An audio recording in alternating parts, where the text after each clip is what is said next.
রাধে রাধে বন্ধুরা, সুপ্রভাত। তোমরা কেমন আছো? আশা করি যে যেখানেই থাকো না কেন সবাই ভীষণ ভালো আছো, আর আমিও ভালো আছি। আলোর শহর চন্দননগর থেকে আমি তমালি বলছি, তমালির সাতকাহন চ্যানেলে আরও একটা নতুন দিনে নতুন ব্লগে তোমাদের অনেক স্বাগত। এখন বাজে সকাল 8:30। 8:30 থেকে আমি আমার ব্লগটা তোমাদের সাথে শেয়ার করছি। দেখতেই তো পেলে, গ্যাস দিতে এসেছিল। আসলে আগের দিন বুকিং করা ছিল, এখন তো একদিনের মধ্যেই গ্যাস দিয়ে দেয়। তো ডেলিভারি দাদা এসে গ্যাস দিয়ে গেছে, আর সেটা একটু তোমাদের সাথে শেয়ার করলাম। আর তারপরে অনেকটাই ঠান্ডা কমে গেছে বলে আমি আমার ঘরের কম্বলগুলো মানে ব্ল্যাঙ্কেটগুলো রোদে মেলে দিচ্ছি। এবার এগুলো আমি তুলে রাখবো আর কি, আর ইউজ করব না এই বছরের জন্য। আর অনেক দিন আগে আমি আমার ব্লগে শেয়ার করেছিলাম, আমার জানলাতে, আমার বেডরুমের জানলাতে নেট আটকানো ছিল। গরমকালে জানলা খোলা থাকে, নেট আটকানো থাকলে মশার উপদ্রব কম থাকে আর কি।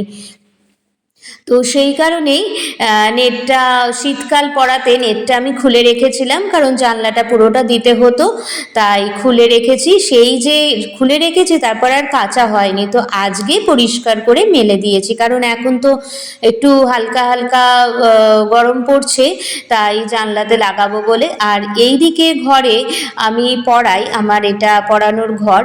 তো কি হয়েছে বলো তো, শীতকাল বলে জানলাগুলো খুব একটা খোলা হতো না, যেহেতু এখন ঠান্ডাটা অনেকটাই কম, তাই জানলাগুলো খুলে কার্পেটগুলো তুলে এবার ঘরটা আমি একটু পরিষ্কার করে নেব। জানো তো, অনেক দিনই হয়েছে ঘরটা পরিষ্কার করা হয় না, ঝুলটা ঝাড়া হয় না।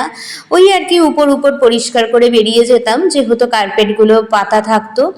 কিন্তু যেহেতু ঠান্ডাটা কম হয়ে রয়েছে এখন, তাই আমি এই কার্পেটগুলো তুলে নিয়ে ঘরগুলো পরিষ্কার করে নেব আর কি। আর সাইডে সাইডে বেশ ঝুল পড়েছে, ওই দেখো না, জানলার পাশে পাশে কর্নারগুলোতে ঝুল পড়েছে। আর দেখেছো, বোঝাই যাচ্ছে, ক্যামেরাতেও বোঝা যাচ্ছে, দেখো কত ধুলো। আর যেহেতু রাস্তার দিকের বাড়ি, তার জন্য জানো তো এত ধুলো, দেখতে পাচ্ছ কত ধুলো। আমি তাই মুখে চোখে মাথায় একদম ঢাকা দিয়ে নিয়েছি, নইলে এত ধুলো হয়ে যায়। আর আগের দিনই শ্যাম্পু করেছি, চুলটা পুরো আবার নোংরা হয়ে যাবে জানো তো। তার জন্যে আর সাবান টাবান মেখে প্রতিদিন স্নান করা যায়, আর শ্যাম্পুটা তো প্রতিদিন করা যায় না, সেটা সময় সাপেক্ষ ব্যাপার। তাই আর কি এই ওড়নাটা চাপা দিয়ে আমি এই ঝুল, তারপরে ধুলো, এগুলো পরিষ্কার করছি। আর এত মানে ধুলো ছিল, এত ঝুল ছিল। আমি স্নান করেছি কটায় জানো, প্রায় 1টা বেজে গেছে, তখন আমি স্নান করতে গেছি। এতক্ষণ ধরে আমি খালি ডাস্টিংই করে গেছি, খালি ক্লিনিংই করে গেছি। তো এই হলো গিয়ে ব্যাপার। এবার ওই তো দেখলে কার্পেটগুলো আমি তুলে রাখলাম, কার্পেটগুলোকেও রোদে দিতে হবে, তো তাই আপাতত তুলে রেখেছি। এবার ঘরটাকে ঝাড় দিয়ে নিই। আর এত বড় ঘর না, বোঝাই যায় না কোন দিক দিয়ে আরম্ভ করব ঝাড় দেওয়াটা আর কি।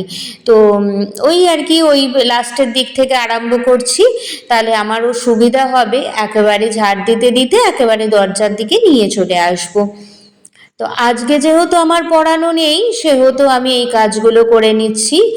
আর যেদিন পড়ানো থাকে না, সেদিন একটু অসুবিধা হয়, কারণ ছুটির দিন দেখেই আমি ঠিক করেছি এই কাজটা আর কি করব। তো অনেক বড় কাজ ছিল এটা, সত্যি কথা বলতে, আমার দিক দিয়ে। দেখতেই পাচ্ছ। আর এত কার্পেট, তার মধ্যে ধুলো ঝুল, মানে আমি দিশেহারা হয়ে পড়ছিলাম। আমি তো ভেবেইছিলাম কখন স্নান করব, কখন খাবো, তার ঠিক নেই। তো যাই হোক না কেন, দেখো তোমাদের সাথে কথা বলতে বলতে কিন্তু অনেকটাই আমি ঝাড় দিয়ে পরিষ্কার করে নিয়েছি।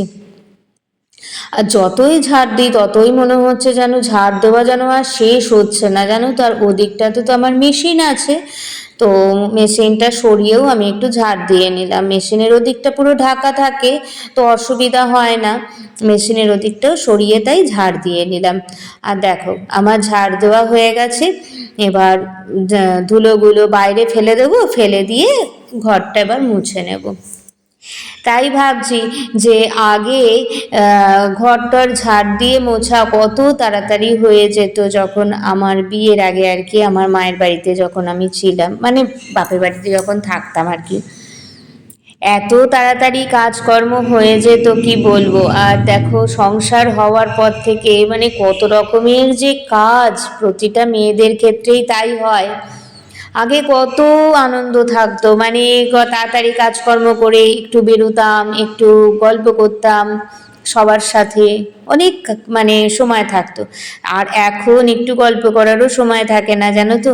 আমি আর শাশুড়ি একটু গল্প করতে বসি, কিন্তু গল্প করারও সময় থাকে না। গল্প করতে গেলেই মনে হয় যেন কত দেরি হয়ে যাচ্ছে, আর অনেক বেলা হয়ে যায়, তারপরে তো দিশা খুঁজে পাই না কোন কাজে মানে কোন কাজ থেকে আরম্ভ করব আর কি। তো দেখতেই পেলে ঘরদোর সব মোছা হয়ে গেছে, এবার কার্পেটগুলো রোদে দিই। এই কার্পেটগুলো অনেকক্ষণই রোদ থাকবে, অনেকক্ষণই রোদে দিতে পারবো আর কি। আর কার্পেটগুলো এত ভারী, তোমাদের কি বলবো, মানে সাংঘাতিক ভারী কার্পেটগুলো। আমার তো ভয় করছিল একটা তারের মধ্যে যদি দুটো কার্পেট মেলতাম না, কার্পেট মানে দড়ি দুটো ছিঁড়ে যেত আর কি। তো তার জন্য ওই দিকে দড়িতে একটা কার্পেট মেললাম, এইদিকে দড়িতে একটা কার্পেট মেললাম। এবার চলে এলাম আমার ঘরে, আমার বেডরুমে আর কি। আর দেখেছো অবস্থা কিরম, দেখো, মানে সব কটা ঘরের জানলাতেই প্রতিদিন ডাস্টিং করি, তা সত্ত্বেও এরকম ধরনের ধুলো থাকে। তো এই জানলাগুলো পরিষ্কার করছে এই কারণেই, কারণ আজকে বললাম না নেটটা বসাবো, তার জন্যে আমি জানলাগুলো পরিষ্কার করছি। এর মধ্যে নেটগুলো শুকিয়েও গেছে, আর নেট তো খুব তাড়াতাড়ি শুকিয়েও যায়, তার জন্য আর কি নেটগুলো তুলে নিয়ে এসেছি, এসে অন্য ঘরে রেখেছি। আর এই জানলাগুলো এখন একটু পরিষ্কার করে নেবো। আর সাংঘাতিক ধুলো, তোমাদের কি বলবো, সাংঘাতিক ধুলো। দেখতে পাচ্ছ কি অবস্থা বাইরেটার, মানে বাইরের শানটা আর কি, জানলার যে বাইরের ডেটো, সেই ডেটোটা সাংঘাতিক ধুলো থাকে। এই জানলাটা আর ওদিকের জানলাটা, এবার দেখো এদিকের জানলায় চলে এসেছি। আর মুখ থেকে তো আমি কিছুই মানে ওড়নাটা সরাতেই পারছি না, কারণ সাংঘাতিক ধুলো আমার নাকে মুখে ঢুকে গেলে হাঁচি হবে, কাশি হবে, তাই সেই ভয়েতে আমি এগুলো কিচ্ছু করতে পারছি না। তো দেখো কথা বলতে বলতে অনেকটা কাজ আমার এগিয়ে গেল। এবার তো ঘর টর ঝাড় দেবো, ওই সমস্ত আমার কোনো কাজই হয়নি জানো। আজকে ভেবেই নিয়েছি আমি এই ডাস্টিংগুলো আজকে করব, সব কাজ ফেলে দিয়ে এই ডাস্টিংগুলো আগে আমি করব। আর জানো তো এই কাজটা বা এই ব্লগটা জানো আমি কবে দিচ্ছি, আমি স্যাটারডেতে মানে শনিবার দিন দিচ্ছি, সম্ভবত শনিবার দিন 14ই ফেব্রুয়ারি ভ্যালেন্টাইন্স ডে ছিল। তো সকাল সকাল তার জন্য আমি এই কাজগুলো করে নিচ্ছি বেশ একটা এনার্জি নিয়ে, কারণ এই কাজগুলো না করলে তো, আর ঘর যখন দরজা জানলা সব বন্ধ করা হয় না রাত্রিবেলা, ঘরটা পুরো একদম গুমোট হয়ে থাকে, গরম লাগছে। আমার মেয়ে বলছে মা জানলা খুলে দাও, কিন্তু জানলা খুললে মশার উপদ্রব, তারপর অত্যাধিক ঠান্ডা ঢুকে যায়, যদি রাত্রিবেলা ঠান্ডা লেগে যাবে, দুটো ওয়েদার একসাথে মিশে যাবে, ঘরের ওয়েদার আর বাইরের ওয়েদার, তার জন্য আমি জানলাটা খুলতে চাইছি না। তো আজকে থেকে অসুবিধা হবে না, আমি নেটটা লাগিয়ে দিলাম, আর জানলাটা এদিক ওদিক করে হালকা করে খুলে রাখবো, তাহলে আর অতটা ঠান্ডাও ঢুকবে না, আর মশা তো ঢুকবেই না। তাই আর কি আমি এই নেটটা লাগিয়ে নিচ্ছি। আমি সেটাই ভাবছিলাম যে আজকে আর কারুর কোনো কষ্ট হবে না, কারণ এখন দেখো খুব একটা মানে ঠান্ডাও নেই, আবার গরমও পড়েনি, সুতরাং ফ্যান তো চালানো যাবে না। সেই কারণে আমি নেটটা লাগিয়ে দিচ্ছি, যখন মনে হবে গরম লাগছে জানলাটা খুলে দিলেই ভালো হয় আর কি। তো সেটাই করে নিলাম। তো যেটা বলছিলাম তোমাদের সাথে, যে আজকে 14ই ফেব্রুয়ারি ভ্যালেন্টাইন্স ডে, আমার স্পষ্ট মনে আছে জানো তো, আমরা যখন স্কুলে পড়তাম, ছোট ছিলাম, তখন না বিকেলের দিকে কি সুন্দর সুন্দর ভ্যালেন্টাইন্স ডে উপলক্ষে গান হতো, সিরিয়াল হতো, আমার এত ভালো লাগতো না, আজকে ভীষণ মনে পড়ছে। হ্যালো। তো এখন যাচ্ছি একটু ঘুরু করতে, মানে ঘুরতে যাচ্ছি। রাত এখন 8টা 10-এর মতন বাজে। তো আজ তো স্যাটারডে, আমার কোনো ক্লাস ছিল না, আর আপাতত ক্লাস ছিল না আর কি। তো আর তাই ভাবলাম যে চলো আজকে একটু বেরোনোই যাক। তো ড্রেস করে নিয়েছি, এবার একটু বেরোবো। কোথায় যাব অবশ্যই তোমাদের সাথে শেয়ার করব। তো আজকের দিনটা মোটামুটির উপরে বেশ ভালোই কেটেছে, আশা করছি সবারও ভালো কাটবে বা কেটেছে। চলো গিয়ে দেখা হবে। আমার মেয়েও ড্রেস করে নিয়েছে, ওর বাবা ড্রেস করছে, তো চলো গিয়ে কথা হবে।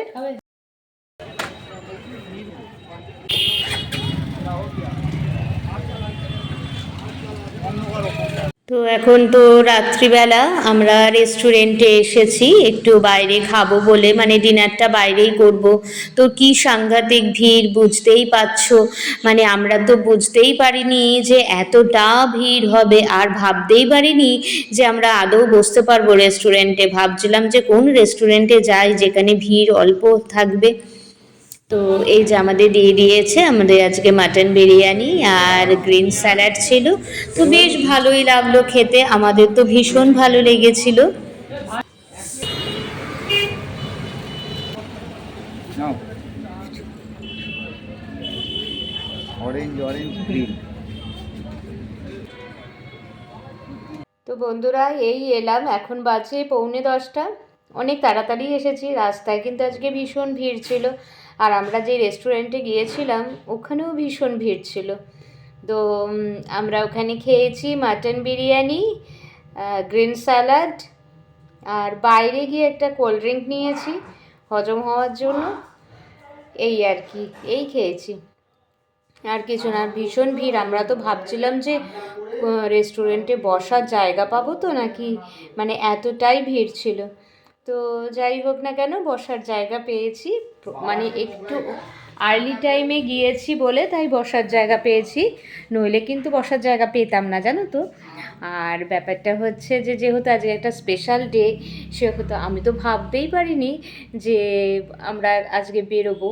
সেরকম কোনো প্ল্যানও ছিল না, ও কাজ সেরে এসে আমাদের বললো আর কি যে বেরোবো, এই আর কি। তো সব কিছু নিয়ে ভালোই লাগলো। তো আর ভিডিওটা বাড়াচ্ছি না, আমাদের ডিনার হয়ে গেছে, তো ওখানেই ডিনার করে নিয়েছি। আর আমি তো অতটা বিরিয়ানি দিয়েছে, আমি তো খেতেই পারিনি। তো যারা খেতে পারে না আর কি, তারা এখন তো নিয়ম হয়েছে যে পার্সেল করে দেয়, তো আমাকেও পার্সেল করে দিয়েছে, আমরা নিয়ে এসেছি। আর আমার শ্বশুর শাশুড়ির জন্য মোগলাই নেওয়া হয়েছে। আজকের ডিনার আমাদের এটাই হলো। তো যাকগে, আজকের দিনটা ভালোই কেটেছে। আর বলে না যে যা শুরু সে শুরু ভালো হলে শেষও ভালো হয়, কিংবা শেষ ভালো যা শুরু, মানে সবটাই ভালো। তো এটাই হয়েছে ব্যাপার আর কি। তো ঠিক আছে, আজকের মতন এইটুকুই। নেক্সট ব্লগে আবার তোমাদের সাথে দেখা হবে। ততক্ষণ ভালো থেকো, সুস্থ থেকো, আর আমার ভিডিওগুলো ভালো লাগলে অবশ্যই চ্যানেলটা সাবস্ক্রাইব করে পাশে থেকো। তো টাটা, গুড নাইট।